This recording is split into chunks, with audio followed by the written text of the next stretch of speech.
اعلان کر دیا، جو بتا دیا کہ جو نافرمانی کریں گے، جو شرک کریں گے، ان کے لیے جو کچھ سزائیں ہیں اس کے بارے میں اس سے جو ڈرتے ہیں ان لوگوں کے لیے یہ انعام ہے۔ تو یہ اللہ تعالیٰ کا طریقہ رہا ہے، جتنی بھی قوموں نے جو سو اپنے انبیاء اور رسول کی بات نہیں مانی، تو ایک وقت آیا جب اللہ تعالیٰ کی طرف سے ان کی مہلت ختم ہو گئی، تو پھر اللہ تعالیٰ نے ان تمام قوموں کو ہلاک و برباد کر دیا، صرف رسول کو اور ان کے ساتھ جو لوگ ایمان لے آئے ان کو بچا لیا، اور اس کے بعد اس قوم کو جو سو پوری کی پوری قوم کو ہلاک اور برباد کر دیا۔ جیسے قوم نوح علیہ السلام کے بارے میں ہم پڑھ چکے ہیں، قوم صالح، قوم سمود، قوم عاد، یہ جتنی بھی قومیں تھے ان تمام کے ساتھ اللہ تعالیٰ نے یہی کچھ معاملہ کیا کہ جب وہ قوم کا وقت پورا ہو گیا تو اللہ تعالیٰ حکم دیتا ہے وہاں کے رسول کو کہ وہ نکل جائے، ان کے ساتھ جو لوگ ایمان لائے ان کو لے کر وہاں سے ہٹ جائیں، اور اس کے بعد اللہ کا عذاب آ جاتا ہے۔ تو یہ تمام کے تمام پچھلی قوموں کے ساتھ یہی کچھ ہوا، لیکن اب آخری امت جو ہے امت محمد صلی اللہ علیہ وسلم، ان کے ساتھ اللہ تعالیٰ نے، چونکہ یہ آخری امت ہے، اس کے بعد جو سو کوئی امت آنے والی نہیں ہے، کوئی رسول آنے والا نہیں ہے، کوئی کتاب نازل ہونے والی نہیں ہے، اس لیے اس کے اندر آپ جو سو، اور یہ جو سو پہلے قومیں جتنی بھی تھی قوم، وہ ایک وقت کے مقرر ایک مدت کے لیے ہوا کرتے تھے، اور ایک خاص مخصوص جگہ کے لیے، ایک بستی کے لیے، ایک شہر کے لیے ہوا کرتے تھے۔ لیکن نبی صلی اللہ علیہ وسلم کی جو رسالت ہے وہ تمام عالم کے لیے، تمام جہان کے لیے ہے، اور رہتی دنیا تک کے لیے ہے۔ تو اب جو سو پہلی قوموں کو جس طرح سے ہلاک کیا گیا اس طریقے سے تو ہلاک نہیں کیا جائے گا، لیکن اس کا ہرگز مطلب یہ نہیں ہے کفار اور مشرکین کو اللہ تعالیٰ چھوڑ دے گا، ایسا نہیں ہے۔ اللہ تعالیٰ چاہے تو ان کو گرفت کر سکتا ہے، اور کرتا ہے وقت وقت پر، جہاں جہاں جیسے چاہے کرتا ہے، اور قیامت میں تو ان کا حساب کتاب ضرور ہوگا۔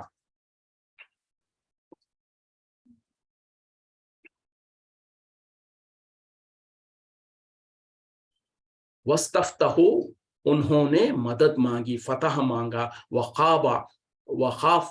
وخاب کل جبار عنید، اور نامراد ہوا ہر سرکش ضدی۔ یعنی انبیاء اور رسولوں نے جو سو اللہ سے مدد مانگی، اللہ سے دعا مانگا، اور اللہ سے اپنے لیے فتح مانگا، اور اللہ تعالیٰ کہہ رہے کہ ہر جو کہ تمام کے تمام جو سرکش تھے اور ضدی لوگ تھے وہ تمام نامراد ہوئے۔ یعنی جب اللہ تعالیٰ نے جیسے اپنے رسولوں کو وعدہ کیا، اور رسولوں نے بھی جب دیکھ لیا کہ اپنی قوم جو سو ماننے کو تیار نہیں ہے، تو تقریباً ہر رسول نے جو سو اللہ کے سامنے ہاتھ اٹھائے اور اللہ سے دعا مانگا کہ یا اللہ، میں نے تو اپنا کام کر دیا، یہ میری قوم جو سو ماننے کو تیار نہیں ہے۔ اس وقت میں، یعنی اب وہ جب انتہا ہو جاتی ہے، جب انبیاء اور رسول کا بھی صبر پورا ہو جاتا، اس وقت میں انبیاء جو سو اللہ سے دعا مانگتے ہیں، اور پھر اللہ تعالیٰ جو سو اپنا عذاب کو نازل کرتا ہے۔ تو وہی کہا جا رہا ہے کہ انہوں نے اللہ سے فتح مانگی، اور اللہ تعالیٰ نے ضدی اور سرکش جتنے بھی تھے ان تمام کو کہہ رہے ہیں کہ وہ نامراد ہوئے، یعنی ان کو ہلاک و برباد کر دیا گیا۔ من ورائہ جہنم، اور اس کے پیچھے جہنم ہے، وَيُسْقَى مِن مَّاءٍ صَدِيدٍ، اور اس میں انہیں پینے کے لیے پلایا جائے گا انہیں پیپ، یعنی وہ پانی جو کہ پیپ والا ہو۔ یعنی اب یہاں پر دنیا میں تو نامراد ہوئے، اس کے بعد جب انتقال ہو جائے گا، مر جائیں گے کفار، اور اس کے بعد جب قیامت برپا ہو جائے گی، قیامت کے اندر جو ہے اس کا اللہ تعالیٰ ایک آیت میں چھوٹا سا مختصر ہوا ذکر کرتے رہے۔ اس کے پیچھے سے، یعنی جو دنیا میں ان کے اوپر جو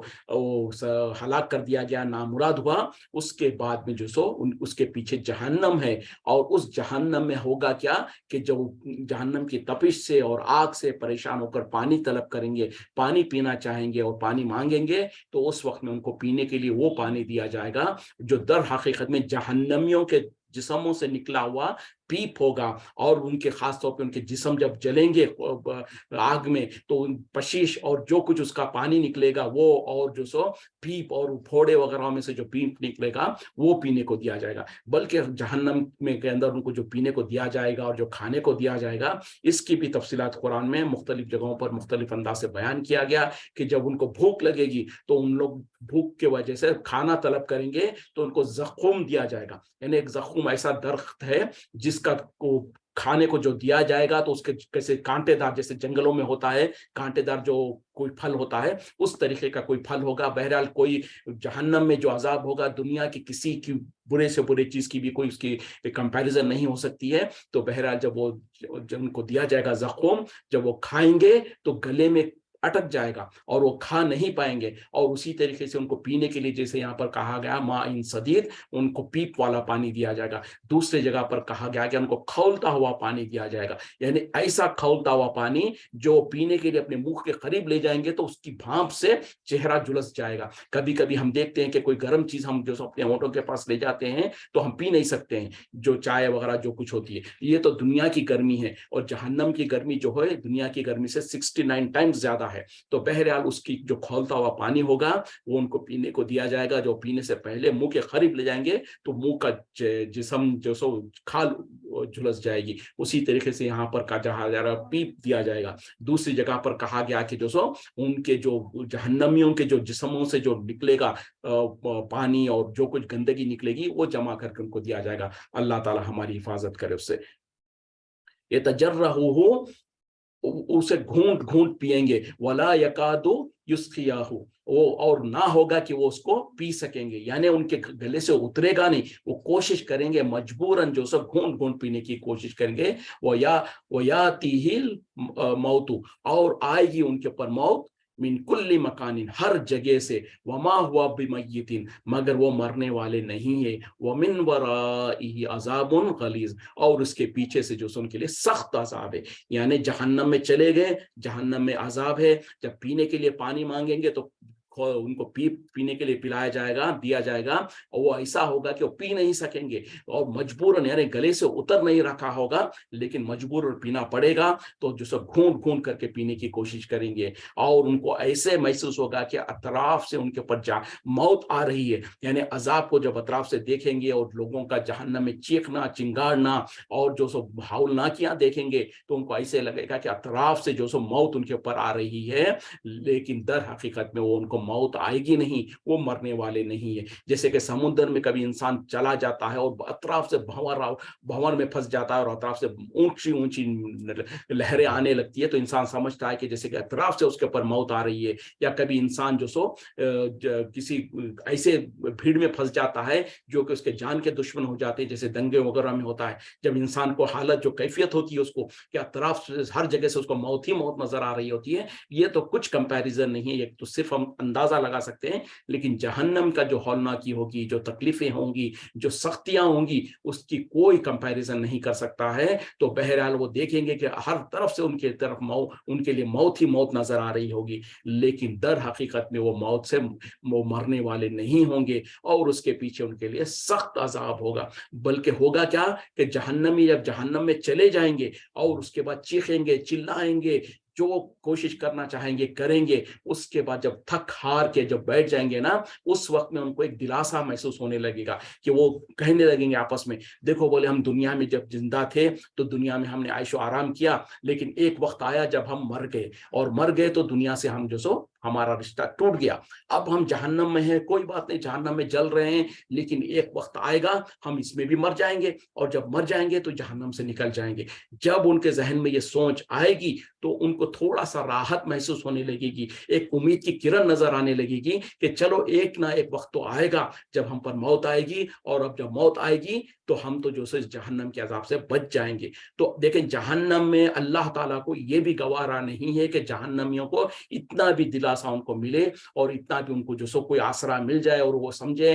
کہ جو سو ہمارے لیے کوئی تو کوئی اس سے بچنے کا راستہ ہے. جب ان کی سوچ یہ بنے گی اس وقت میں بہرحال اللہ کے طرف سے سارے فیصلے ہو چکے ہوں گے، جنتی جنت میں چلے گئے ہیں اور جہنمی جہنم میں ہیں، اور اس وقت میں جہنمیوں کے اندر یہ فکر آئے گی، یہ سوچ آئے گی. اس وقت میں اللہ تعالیٰ جو سو موت کو ایک دمبے کے شکل میں، ایک بکرے یا بھیڑ کے شکل میں جو سو لے آئے گا، اور جنت و جہنم کے درمیان میں اس کو جو سو رکھا جائے گا، اور اس کو ہی موت دے دی جائے گی. یعنی موت کو جو سے بچڑے کو کیا کہتے ہیں کہ دمبے کے شکل میں لا کر اس کو ذبح کر دیا جائے گا، تو موت کو بھی اللہ تعالیٰ موت دے دے گا. اور جب یہ منظر دیکھیں گے مشرک اور کفار اور جہنمی، اس وقت میں جو ان کے اندر تھوڑا سا ایک امید کی کرن نظر آئی تھی وہ بھی ختم ہو جائے گی. پھر وہ چیخنے چلانے لگ جائیں گے کہ ہائے افسوس ہمارے لیے، اب تو کوئی راستہ ہی نہیں ہے. تو اللہ تعالیٰ ہم تمام کو جو سو اس جہنم سے، اس جہنم کی ہولناکیوں سے بچائے رکھے، اور ہم کو جنت الفردوس عطا فرما دے. دعائیں کر لینا آسان ہے زبان سے، لیکن اس کے لیے محنت کرنا، یعنی جنت حاصل کرنے کے لیے، جنت میں جانے کے لیے جو محنت کرنی ہے, جو اللہ کے لیے جو صبر کرنا ہے, جو قربانیاں دینا ہے, وہ آج اس دنیا کی زندگی میں جو سو اپنی من چاہی زندگی کو قربان کر کے رب چاہی زندگی کے مطابق, رب چاہی کے مطابق اپنی زندگی کو گزاریں. یعنی اس دنیا میں جب ہم نے اسلام لایا, ہم نے اپنے آپ کو مسلمان کہہ لیا, اللہ کے سامنے جب سرنڈر ہو گئے, مسلمان کہتے ہی اس انسان کو ہے جو اپنی مرضی کو اللہ کی مرضی کے سامنے, اپنی مرضی کو اللہ کی مرضی کے سامنے سپرد کر دیتا ہے, ہینڈ اوور کر دیتا ہے, اپنے سر کو اللہ کے سامنے جھکا دیتا ہے. مطلب یہ ہے کہ یا اللہ میں تیرا غلام ہوں, میں تیرا بندہ ہوں,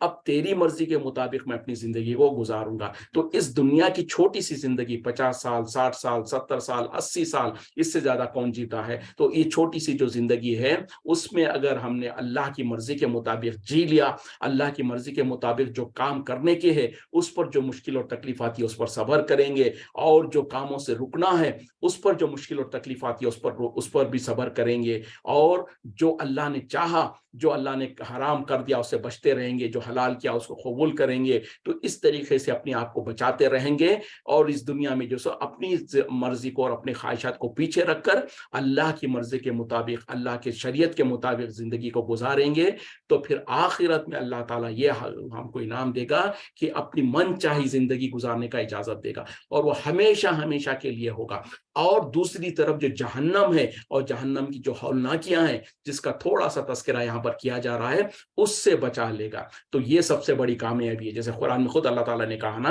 کہ جس کو جہنم سے بچا لیا گیا اور جس کو جنت میں داخل کر دیا گیا, وہی بہت بڑی کامیابی ہے. فقط فاز یعنی تحقیق وہ کہاں کامیاب ہو چکا. تو اس کامیابی کے لیے اور ان جنتوں کے لیے جس کی لمبائی اور چوڑائی آسمان اور زمین کے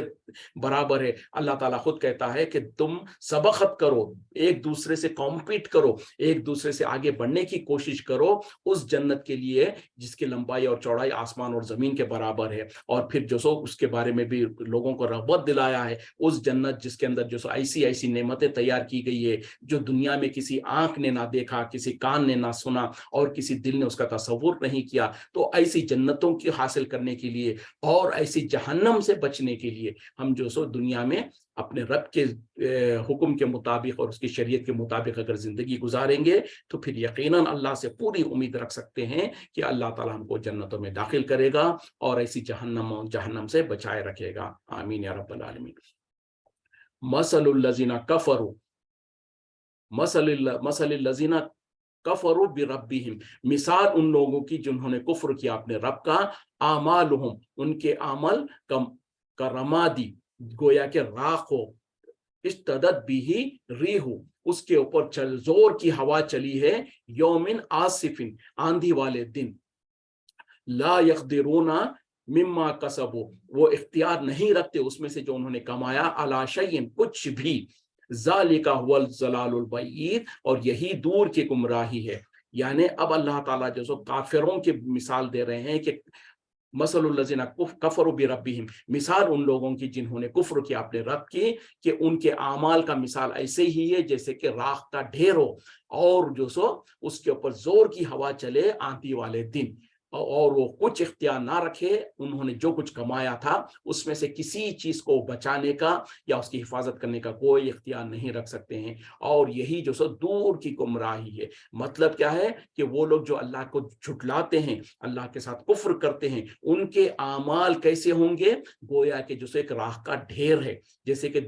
چٹیل میدان کے اوپر یا کہیں پر چکنے پہاڑ کے اوپر جو سو ایک راخ کا ڈھیر جمع ہوا, وہ اس کے بعد میں جو سو زور کی ہوا چلے, جس دن آندھی چلتی ہے, ویسے ہی ہوا کافی ہے, اور آندھی والے دن جب زور کی ہوا چلے گی تو اس کے بعد وہ جو چٹیل میدان پر یا پہاڑ کے ٹیلے کے اوپر جو راخ جمی ہوئی تھی اس میں سے کچھ بچ پائے گی, کچھ بھی نہیں. تو اللہ تعالیٰ کہہ رہے ہیں کہ یہ کفار جو ہے جنہوں نے اپنے رب کو کفر کیا, انکار کیا, ان کے اعمال اسی طریقے سے ہے جیسے کہ راخ کا ڈھیر ہو اور زور کی ہوا چلے, اور یہ کفار اس میں سے کچھ بھی بچا نہ سکے, وہ کچھ اختیار نہ رکھ سکے کہ اپنے اعمال کو بچا سکے. اور یہ تو بہت دور کی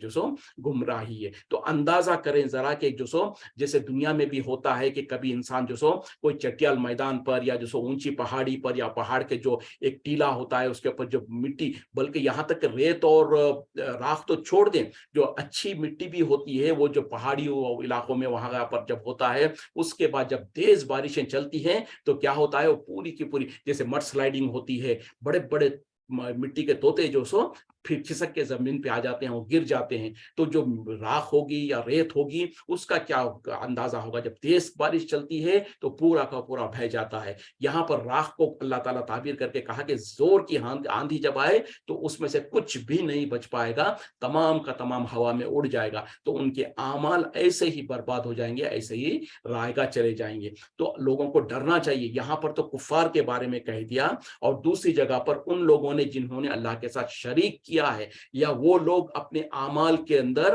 اخلاص اور اتباع سنت کو شامل نہیں رکھتے ہیں. یعنی اعمال تو کیا لیکن وہ اعمال عمل الصالحات نہیں تھے. یعنی یا تو عمل کرتے ہوئے اس میں اخلاص نہیں تھا کہ صرف اللہ کے رضا کے خاطر کرے ہوں، لوگوں کو دکھانے کے لیے عمل کیے ہوں، یا پھر یہ کہ اتباع سنت پر نہ تھے ہوں، اپنی اپنی منمانی طریقے سے جو سو لوگوں نے اعمال کیے تھے ہوں. تو یہ اعمال کا بھی معاملہ ایسے ہی ہے جیسے کہ کسی چکنی چیز کے اوپر کوئی ٹیبل وغیرہ ہوتا ہے جس کے سرفیس بالکل چکنی ہوتی ہے، اس کے اوپر کوئی دھول وغیرہ اور غبار جمع ہوتی ہے. تو اس کو دیکھ کر اگر کوئی انسان سوچے کہ یہ میرے اعمال بہت اچھے ہیں، تو اس کو کیا ہے، ایک فین اگر کھول دیں گے آپ یا تھوڑا سا منہ سے پھونک ماریں گے تو وہ جیسے دھول اور جو غبار ہوتا ہے وہ ہوا میں اڑ جاتا ہے، کچھ بھی باقی نہیں رہتا ہے، ختم ہو جاتا. تو اللہ تعالیٰ نے مثال دی ہے کہ وہ لوگ جو کہ اپنے اعمال کو رائگاں کر دیتے ہیں، برباد کر دیتے ہیں، یا تو شرک کے ذریعے سے یا تو پھر بدعات کے ذریعے سے، ان کا معاملہ بھی ایسے ہی ہوتا ہے جیسے کہ کوئی غبار وغیرہ مٹی وغیرہ ہو، چکنے دھول ہو چکنے کسی چکنی چیز کے اوپر، اور اس کے اوپر تھوڑی سی ہوا آ جائے یا تھوڑا سا کوئی جو سو مٹی آ جائے، کوئی جو سو پھونک مار دیں تو سارا کا سارا اڑ جاتا ہے، غائب ہو جاتا ہے. تو وہ ان کے بھی اعمال ایسے ہی برباد اور رائگاں ہو جائیں گے. تو ہم کو بھی فکر کرنا چاہیے، ہم کو بھی ڈرنا چاہیے کہیں ایسا نہ ہو کہ ہمارے اعمال کے ساتھ بھی وہی کچھ ہو جائے. سب سے پہلے تو ہمارے جھولیوں میں اعمال کی ہی کمی ہے، اور جو تھوڑے بہت اعمال ہوں اور اس میں اگر ریاکاری آ جائے، دکھاوا آ جائے، اللہ کو چھوڑ کر کسی اور کو خوش کرنا، لوگوں کو دکھانے کے لیے ہو، تو وہ اعمال برباد ہو جائیں گے. ریاکاری تو نہیں ہے، اخلاص کے ساتھ تو کیا، لیکن وہ اتباع سنت پر نہیں ہے، وہ بھی معاملہ بگاڑ ہو جائے گا، وہ بھی ذرائع گا اور ذرا بیکار ہو جائیں گے. تو جب بھی ہم عمل کریں تو یہ بات ضرور دیکھ لیں اس عمل کے اندر کہیں ایسا تو نہیں ہے کہ ریاکاری تو نہیں ہے الحمدللہ. پھر دیکھ لیں کہ اس کے اندر اتباع سنت ہے کہ نہیں ہے. اگر ثابت ہو گیا کہ یہ سنت کے مطابق ہی عمل، تو پھر اطمینان کر سکتے ہیں، اور اس کے بعد بھی پھر اللہ سے دعا مانگے کہ اللہ تعالی ہمارے اس نیک عمل کو قبول کریں. کیونکہ کوئی ضروری نہیں ہے کہ ہم عمل کر دیں اور اللہ تعالیٰ قبول کر لے. انبیاء اکرام کے ساتھ بھی یہی معاملہ ہے. ابراہیم علیہ السلام اور اسماعیل علیہ السلام جب خانہ کعبہ کی تعمیر کرتے تھے، اس وقت میں اللہ تعالیٰ سے دعائیں مانگتے تھے، اے اللہ ہماری اس کوشش کو قبول فرما. کیا ہے وہ ربنا، بہرحال وہ آیت میں بھول رہا ہوں، قرآن میں اللہ تعالیٰ نے اس کا ذکر کیا کہ حضرت ابراہیم علیہ السلام اور اسماعیل علیہ السلام جب خانہ کعبہ کی دیواریں تعمیر کر رہے تھے، اس کو بلند کر رہے تھے، اللہ سے کہہ رہے تھے کہ یا اللہ ہم سے اس عمل کو قبول کر لے. دیکھیں اللہ کے خاطر اللہ کے گھر کو بنا رہے ہیں اور انبیاء ہے، اس کے باوجود بھی وہ عاجزی اور انکساری کرتے ہوئے اللہ سے دعا مانگ رہے ہیں کہ اللہ ہمارے اس عمل کو قبول فرما لے. اسی طریقے سے صحابہ اکرام کے بارے میں آتا ہے کہ جب رمضان آتا اور رمضان کے روزے رکھ لیتے، رمضان میں عبادتیں کرتے اور رمضان گزر جاتا، اس کے بعد اگلے 6 مہینے تک وہ اللہ سے دعائیں مانگتے رہتے کہ یا اللہ ہم نے رمضان میں جو کچھ ٹوٹی پھوٹی عبادتیں کیا ہے اس کو قبول فرما لے. تو بزرگان دین اور ہمارے اسلاف کا تو یہ طریقہ تھا. آج ہمارا حال کیا ہے؟ ہم کوئی ذرا کسی کو صدقہ خیرات کر دیں، کہیں پر کوئی چندہ دے دیں تو ہم 10 لوگوں کو بتا دیں گے. اور آج کل سوشل میڈیا وغیرہ تو اتنا یہ ہو گیا ہے کہ کسی غریب کو، کسی مسکین کو، کسی پریشان کو جو سو کوئی سیلاب وغیرہ آ گیا، اس میں کوئی دیکھیں تو ہوتا کیا ہے کہ لوگ جاتے ہیں وہاں پر، وہ مسکین کے ہاتھ میں وہ بلکہ کیمرے کے طرف اپنا چہرہ ہوتا ہے، مسکرانے کے چکر میں وہ اپنے ہاتھ میں جو کچھ ہے وہ دینے کے لیے مسکین کو دے رہے ہیں، اور وہ مسکین کا ہاتھ کہیں ہے، اپنا ہاتھ کہیں ہے، اور وہ مصروف ہے کیمرے کی طرف دیکھنے کے لیے، اور کیمرے پہ فوٹو لے کر اور اس کو واٹس ایپ پر اور اور سارے سوشل میڈیا پر فیس بک وغیرہ پر ڈالنا یہ مقصد ہوتا ہے. تو یاد رکھیں, اندازہ کریں کہ وہ صدقہ خیرات جس میں تم نے ریاکاری کر لیا, لوگوں کو دکھانے کے لیے کیا, کیا اللہ کے پاس اس کا اجر مل سکتا ہے؟ ہرگز نہیں مل سکتا, بلکہ صرف ضائع ہو جاتا اور رائگاں ہو جاتا تو پھر بھی غنیمت تھا. لیکن وہی عمل, وہی جو ریاکاری والا عمل انسان کے بربادی اور ہلاکت کا ذریعہ بن سکتا ہے. اندازہ کریں جس عمل کو آپ نے سمجھا کہ میں نے بہت بڑی چیریٹی کیا, میں نے لوگوں کے سامنے دکھا کر اور اس کو فوٹوگرافی کر کر اور اس کو واٹس ایپ پر اور پبلسائز کر کر ہم خوش ہوتے ہیں کہ ہم نے تو بہت بڑا دین کا کام کر دیا, لوگوں کو صدقہ خیرات کر دیا. تو یہ اس کا اگر قیامت میں اللہ کے پاس اجر نہ بھی ملتا تو پھر بھی غنیمت ہوتا. لیکن عین ممکن ہے کہ اسی عمل کی وجہ سے نہ صرف یہ کہ اس کا اجر رائگاں ہو جائے گا, بلکہ وہی عمل ہمارے لیے ہلاکت اور بربادی کا ذریعہ بن سکتا ہے, جہنم میں جانے کا ذریعہ بن سکتا ہے. اللہ ہم تمام کو محفوظ رکھے ریاکاری سے. حدیث ہے, میری اپنی ذہن کی بات نہیں کہہ رہا ہوں, میں اپنے ذہن سے نہیں کہہ رہا ہوں, بلکہ نبی صلی اللہ علیہ وسلم نے کہا, بلکہ کل قیامت میں جب جہنم کو بھڑکایا جائے گا تو ایسے سب سے پہلے جو جہنم میں جائیں گے وہ ایسے 3 قسم کے مسلمان ہوں گے. ظاہری طور پہ تو مسلمان ہوں گے, نیک ہوں گے, اور ان کو ان کے ذریعے سے جہنم میں بھڑکایا جائے گا. اس میں ایک عالم ہوگا جس کو اللہ نے بہت علم دیا ہوگا, وہ بڑی بڑی جو سو باتیں کرتا تھا, تقریریں کرتا تھا دنیا میں, اس کو اللہ تعالیٰ پوچھے گا کل قیامت میں اپنے سامنے کھڑا کر کے اس کو اپنی نعمتیں گنائے گا کہ میں نے تو تجھے یہ دیا تھا, میں نے تجھے علم دیا تھا, میں نے فلاں نعمت دی تھی, تو نے میرے لیے کیا کیا؟ تو وہ کہے گا یا اللہ میں تیرے دین کی تبلیغ کرتا تھا, میں جو سو لوگوں کو واعظ و نصیحت کرتا تھا, ایسی بڑی بڑی باتیں کرتا تھا. اللہ تعالیٰ کہے گا کہ تو جھوٹ کہتا ہے, وہ سب کچھ تو نے دنیا میں ریاکاری کے لیے کیا, لوگوں کے سامنے علامہ بننے کے لیے, اور بڑے تیری لوگ تعریف کریں اور تیری تقریریں سن کر واہ واہ کریں, تو یہ ساری غرض کے لیے دنیا میں کام کرتا رہا, تو تجھ کو دنیا میں جو ملنا تھا وہ مل گیا, اب میرے پاس کچھ نہیں ہے. اور اللہ تعالیٰ فرشتوں کو حکم دے گا اور وہ اس کو منہ کے بل گھسیٹتے ہوئے جہنم میں پھینک دیں گے. اسی طریقے سے اللہ تعالیٰ جو سو ایک سخی کو, جس کے پاس بہت مالدار تھا, جو بہت زیادہ صدقہ خیرات کرتا تھا, اس کو اس کے سامنے, اللہ کے سامنے اس کو لایا جائے گا. اللہ تعالیٰ اس کے سامنے اپنی انعاموں کو ذکر کرے گا کہ میں نے تجھے مال دیا, میں نے تجھے دولت دیا, تو نے مجھے میرے لیے کیا کیا؟ وہ کہے گا یا اللہ میں تیرے راستے میں صدقہ خیرات کرتا تھا, میں نے یہ کام کیا, میں نے یہ کام کیا. اللہ تعالیٰ کہتا ہے کہ تو جھوٹ کہتا ہے, تو یہ سب کچھ اس لیے کیا کہ لوگ تجھ کو بہت ناموار کر دے, تیری پبلسٹی ہو جائے, تیری تعریف ہو جائے, جو کچھ ملنا تھا تجھے دنیا میں مل گیا, یہاں پر تیرے لیے کوئی اجر نہیں. اس کے ساتھ بھی وہی معاملہ ہوگا, اس کو منہ کے بل گھسیٹتے ہوئے جہنم میں پھینک دیا جائے گا. اس کے بعد ایک ایسا شہید جو کہ دنیا میں ظاہری طور پر جو سو اللہ کے راستے میں دین کے خاطر لڑتے ہوئے اپنے آپ کو شہید کر لیا تھا, اپنے آپ کو جو سو قتل ہو گیا تھا, اس میں اس کو لایا جائے گا. اللہ تعالیٰ اس پر اپنے انعام و اکرام کو یاد دلائے گا اور اس سے پوچھے گا. وہ کہے گا یا اللہ میں نے کیا نہیں کیا, تیرے راہ میں آخر کا جو سو میں لڑتے ہوئے شہید ہو گیا. اللہ تعالیٰ کہے گا کہ تو بھی جھوٹ کہتا ہے, تو نے وہ سب کچھ اس لیے کیا کہ لوگ تجھے بہادر کہیں, تجھے پہلوان کہیں, تیری تعریف کریں اور تیرے چرچے ہوں. تو نے دنیا میں جو سو اپنی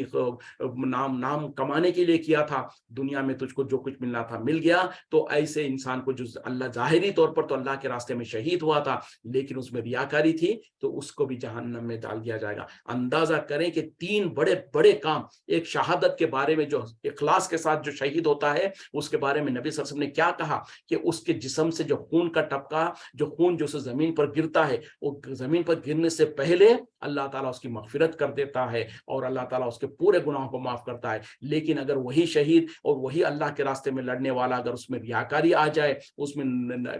کیا کہتے ہیں دکھانا آ جائے, تو وہ برباد ہو جائے گا. اسی طریقے سے صدقہ خیرات ہے, اسی طریقے سے دین کی تبلیغ اور دین کے لیے محنت اور کوشش کرنا ہے. تو اللہ تعالیٰ ہم تمام کو جو سو اخلاص عطا فرمائے, ریاکاری سے محفوظ رکھے, اور دوسری شرط جو ہے اتباع سنت پر ہو, نہ کہ اپنی مرضی کے مطابق اپنے ملکوں میں, اپنے بڑوں کو, اپنے محلوں میں, اپنے باپ دادا کو جو ہم نے طریقہ دیکھا اس کے مطابق اعمال کرتے جائیں, اور ہم خوش ہوں کہ یہ نیک عمل ہے. 11ویں بھی کر لے رہے ہیں, 12ویں بھی کر لے رہے ہیں, اور جو سو رجب کے کنڈے کر رہے ہیں, اور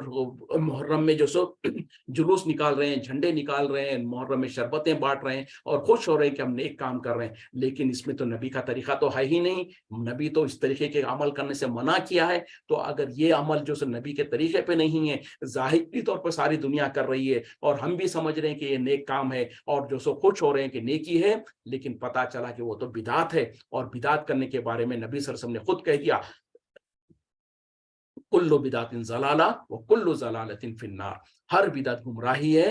اور ہر گمراہی جہنم میں لے جانے والی چیز ہے۔ تو دونوں چیزوں سے اتنا ڈرنا ضروری ہے۔ ریاکاری، اللہ ہم کو محفوظ رکھے، ہم میں سے کتنے ہی ہوں گے جو ریاکاری سے شاید ہی کوئی بچا ہوا ہوگا۔ اللہ تعالی ہم تمام کو محفوظ رکھے ریاکاری سے بھی اور بدعات سے بھی۔ علم ترا، کیا تم نے نہیں دیکھا، ان اللہ، کہ اللہ تعالیٰ خلق السماوات والارض، پیدا کیا ہے آسمان و زمین کو، بالحق، حق کے ساتھ، ان یشاء، اگر وہ چاہے، یذہبکم، وہ تمہیں لے جائے، وہ یاتی بخلق جدید، اور وہ لے آئے ایک نئی خلقت کو، ایک نئی مخلوق کو۔ یعنی کیا تم نہیں جانتے، کیا وہ لوگ نہیں جانتے کہ اللہ تعالیٰ نے آسمان و زمین کو پیدا کیا ہے حق کے ساتھ، سچائی کے ساتھ؟ اگر وہ چاہے تو تم کو ہٹا دے اور ایک نئی خلقت کو لے آئے، ایک نئی قوم کو لے آئے۔ وما ذالک علی اللہ بعزیز، اور یہ اللہ پر کوئی مشکل اور دشوار نہیں ہے۔ یعنی تم کو ہٹا کر دوسری قوم کو لے آنا، یہ اللہ کے لیے کوئی مشکل یا کوئی تکلیف یا کوئی دشوار بات نہیں ہے۔ مطلب کیا ہے کہ اگر یہ کفار یہ سمجھ رہے ہیں کہ وہ ایمان نہیں لائیں گے تو اللہ تعالیٰ بے بس ہے یا اس طریقے سے، تو ایسا نہیں ہے۔ اگر یہ مشرکین مکہ اور کفار مکہ یہ سمجھ رہے ہیں کہ اگر ہمارا ایمان نہیں لانے سے نبی صلی اللہ علیہ وسلم کا کوئی نقصان ہوگا، اللہ کا کوئی نقصان ہوگا، تو یہ غلط فہمی ہے۔ اللہ چاہے تو ان تمام کو ہٹا دے اور دوسری قوم کو لے آئے، یا پھر ایمان والوں میں سے بھی اگر کوئی ایمان والے یہ سمجھ رہے ہیں، یہ خوش فہمی میں ہے کہ اگر ہم نبی پر ایمان نہیں لاتے تو نبی کے پیچھے چلنے والا کوئی نہیں ہوتا، یا اگر ہم ایمان نہیں لاتے تو اللہ کو ماننے والا کون ہوتا، اگر کوئی اس طریقے کے خوش فہمی میں ہے اور یہ سمجھتا ہے کہ ہم نے ایمان لا کر اللہ پر کوئی احسان کیا ہے یا نبی پر کوئی احسان کیا، تو وہ بھی یاد رکھ لیں، اللہ تعالیٰ کہہ رہے ہیں کہ اگر اللہ تعالیٰ چاہے تو تم کو ہٹا دے اور ایک کوئی ایسی مخلوق کو لے آئے جو کہ تم سے، اور بلکہ دوسری جگہ پر اور وضاحت کے ساتھ کہا، وہ تم جیسی نافرمان نہیں ہوگی۔ یعنی اگر کوئی انسان یہ سمجھتا ہے کہ ہم ایمان لا کر بہت بڑا احسان کیا اللہ پر یا رسول پر، تو اللہ تعالیٰ نے ان کو ڈرا دیا کہ خبردار یاد رکھو،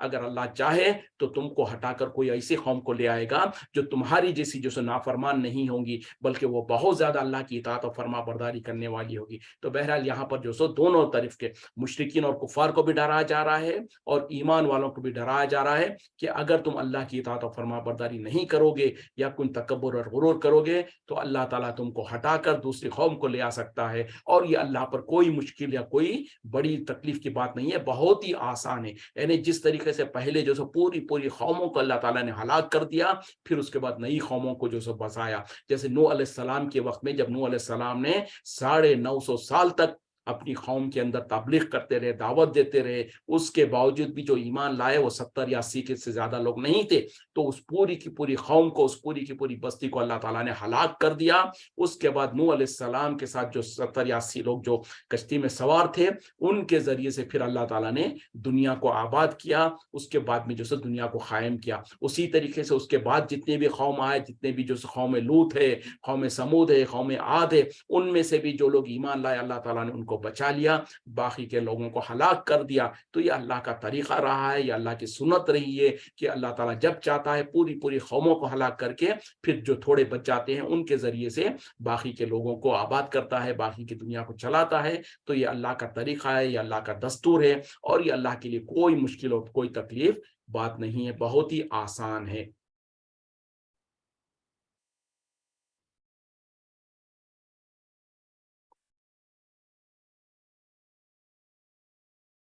وَبَرَزُوا لِلَّهِ جَمِيعًا، اور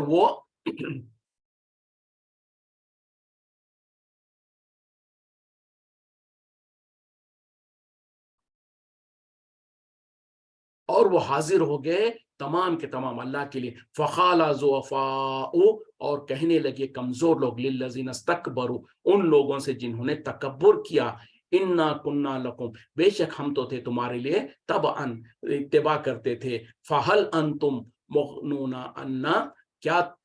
تم ہمارے سے دور کر سکتے ہو، دفاع یعنی ہم سے دور کر سکتے ہو من عذاب اللہ، اللہ کے عذاب میں سے، من شیئن، کچھ بھی، تھوڑا سا بھی، خالو، وہ کہیں گے، لو ہدان اللہ، اگر اللہ ہمیں ہدایت دیتا، لہدیناکم، ہم ضرور و ضرور تمہیں ہدایت دیتے تھے، سواء علینا، برابر ہے ہمارے اوپر، اجزینا، اگر ہم خواہ ہم جو سو گھبرائیں، چیخیں چلائیں، ام صبرنا یا ہم پھر صبر کریں، ما لنا من محیص نہیں ہے ہمارے لیے کوئی چھٹکارا۔ یہ بڑی امپورٹنٹ آیت ہے، میں در حقیقت میں اس کو چاہ رہا تھا کہ تھوڑا تفصیل سے بات کریں، لیکن بہرحال تھوڑا سا وقت ہے، اس میں کوشش کرتے ہیں ہم اس کو سمجھنے کی۔ اور وہ تمام کے تمام اللہ کے سامنے جمع ہو گئے، یعنی جب اللہ کے سامنے لوگ جمع ہوں گے اور حشر کا معاملہ ہو جائے گا، حشر ہو جائے گا، جنتی جنت میں چلے جائیں گے، جہنمی جہنم میں چلے جائیں گے، اس وقت کا معاملہ ہے تقریباً بہرحال۔ تو اس میں یہ ہو رہا ہے کہ اس وقت میں جو کمزور لوگ ہیں وہ لوگ کہیں گے اپنے جو بڑے لوگ تھے، جو دنیا میں ان کے پیچھے جو لوگ چلتے تھے، ان سے مخاطب ہو گئے، کہیں گے کہ ہم تو تمہارے پیچھے چلا کرتے تھے، یعنی دنیا میں ہم تمہاری کہی مانتے تھے، تمہارے پیچھے پیچھے چلتے تھے، ہم تمہارے مرید بن کے چلتے تھے۔ اب دونوں اکٹھے ہوں گے وہاں پر، تو وہاں پر اللہ ان کے اپنے بڑوں سے کہیں گے کہ کیا آج تم ہم میں سے اللہ نے جو کچھ ہم پر یہ عذاب مسلط کر رکھا ہے اس میں سے پورا عذاب نہیں، جہنم میں سے نکال دینا یا ہم کو جنت میں ڈالنے کا مطالبہ نہیں کریں گے، صرف اتنی خواہش کریں گے اور ان سے پوچھیں گے کہ کیا اللہ تعالیٰ نے جو عذاب اور جو ہم پر مسلط کیا ہے اس میں سے کچھ ہمارے پر سے تم نکال سکتے ہو؟ کیا ہم پر جو اللہ کے جو اتنے سارے عذاب گرے ہوئے ہیں اس میں سے کچھ کو تو ہلکا کر سکتے ہو تم ہم پر سے؟ اس طریقے سے وہ اپنے بڑوں سے پوچھیں گے۔ اس وقت میں کیا ہوگا؟ وہ بڑے جواب دیں گے اگر اللہ تعالیٰ چاہتا تو ہم تم کو ہدایت دیتے، اگر اللہ تعالیٰ نے ہم کو ہدایت دیا ہوتا تو ہم بھی تم کو ضرور ہدایت دیتے۔ مطلب کیا ہے کہ دنیا میں تو تم ہمارے پیچھے چلتے تھے، ہم بھی گمراہ تھے، تم کو بھی گمراہ کیا، اگر اللہ تعالیٰ نے ہم کو ہدایت دیا ہوتا تو ہم تم کو بھی ہدایت کے راستے پہ لے گئے ہوتے۔ اور آج ہمارے لیے تمہارے لیے برابر ہے کہ ہم چیخیں چلائیں یا صبر کریں، اور ہم کو یہاں سے نکلنے کا کوئی راستہ ہی نہیں ہے۔ اندازہ کریں کہ دنیا میں جن کو ہم نے اپنا بڑا سمجھا تھا، جن کو اپنا پیر اور مرید سمجھا تھا، مرشد سمجھا تھا، جو لوگ آج دنیا میں مرید بن جاتے ہیں اپنے مرشدوں کے، اور ان کے جو سو جھوٹا پیتے ہیں، ان کے جوتیوں کو سروں پر اٹھا کے پھرتے ہیں اور کہتے ہیں کہ یہ ہم کو جنت میں لے جائیں گے، یہ ہمارا ذریعہ ہے، ہمارا وسیلہ ہے، ان کے بارے میں کیا ہوگا کل قیامت میں کہ جب جہنم میں وہ مرید اور مرشد دونوں جہنم میں ہوں گے، اور جب اپنے مرشدوں کو دیکھیں گے اس وقت میں کہیں گے کہ کیا ہم دنیا میں تمہارے پیچھے نہیں چلا کرتے تھے؟ اور جو سو آج کے حالات میں اس مصیبت میں جو سو ہم کو تھوڑی بہت اللہ نے جو مصیبت میں ڈال رکھا ہے اس میں سے تھوڑی مصیبت ہی صحیح ہماری دور کر پاؤ گے تم آج؟ تو اس وقت میں وہ کہیں گے کہ اگر اللہ نے ہم کو ہدایت دیا ہوتا تو ہم بھی تم کو ضرور ہدایت کے راستے پہ لے گئے ہوتے۔ مطلب کیا ہے کہ یقیناً ہم نے دنیا میں ہم خود گمراہ تھے، تم کو بھی گمراہ کیا تھا، جس کی وجہ سے تم اور عام دونوں کے دونوں جو سو جہنم میں پڑے ہوئے۔ اور اب رہی بات کہ جو سو ہم چیخیں یا صبر کریں، چیخیں چلائیں گے تب بھی برابر ہے، صبر کریں گے تب بھی برابر ہے۔ اب حقیقت یہ ہے کہ ہم کو یہاں سے نکلنے کا کوئی راستہ نہیں ہے، ہم یہاں سے اب نکل ہی نہیں سکتے ہیں۔ تو وہ بھی نادم ہوں گے اور اپنے چیلے چپیٹوں کے ساتھ، شاگردوں کے ساتھ، مرشد بھی ہوگا، مرید بھی ہوگا، سب